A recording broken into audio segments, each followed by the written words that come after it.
But honestly, not everybody believes this, unfortunately. I've had people like straightforwardly asking me, why do you do this? Like, do you realize that if you help others improve, that means that they will get your students or they will, compete with you? Even my own mom asked me this. Like, she was like, why would you do this? Like, it doesn't make any sense. And I'm like, no, there's always enough. Like, look, there's 7 billion people.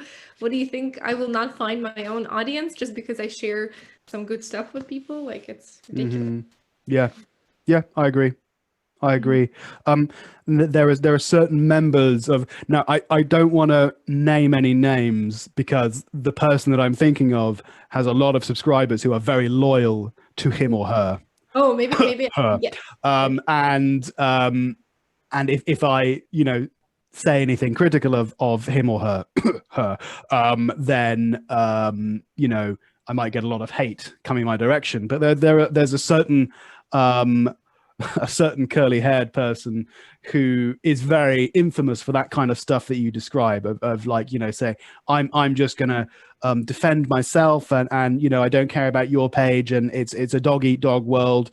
Like I've got no time for people like that. The whole idea of my community, so the reason I called it campfire is because I deeply believe that gathering around the campfire and connecting as humans and sharing stories, that there's a reason that when you have a really nice evening of sitting around the campfire, there's a reason you don't forget that. It's an ancient memory left over from our ancestors.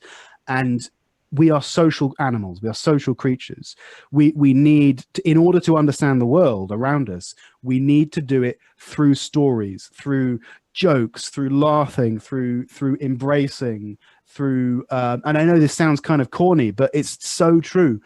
There are people in this world, especially now during this lockdown nonsense, who are isolated from human contact. They get a Yandex taxi and they press the button saying, I would rather not speak to the Oh, driver. there's a button like this. I never noticed. Are you Yeah, serious? yeah. It's really sad. It's really sad. And they get in their taxi and they get in their lift and they go to their computer and they watch YouTube and they don't call their friends because you can always text. And some people go years without really having a meaningful conversation with someone. And I'm so glad that I've got this speaking club, especially during lockdown, because I spend every evening having deep philosophical conversations with people, and sometimes just talking about nonsense, both of which are very necessary for basic sanity, in my opinion. Like the types of people that you just described, honestly, I have to confess I was like this myself.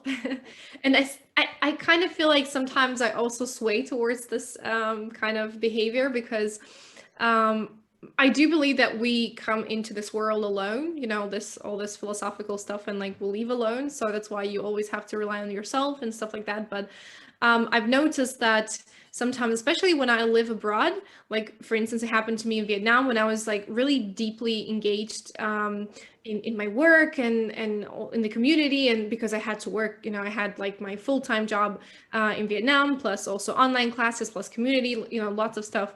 So I felt like I had enough communication, interaction with people because my work is about that, Hmm. right? So I started avoiding my colleagues, not really on purpose. I think it was unintentional. It was just because I got tired, of communicating with people, and I felt like I wanted some time on my own, with myself. And then um, I started getting depressed. And I didn't like at that moment, I thought to myself that, well, it must be because I work so much, so I don't have enough me time. So I started creating it, but actually, it was an illusion. As soon as I realized that I lacked real communication with people around me, even like people that maybe I'm not that similar to, but still we can learn so much from each other. And I started going out and I started hanging out with my colleagues, and doing stuff with people. It vanished, like all my depression vanished. And I Hmm. realized I was kind of deceiving myself. I was like, yeah, I'm independent, I can do whatever I want on my own. I don't need any people around me. But then I was like, yeah, but I am same as everybody else, a social being.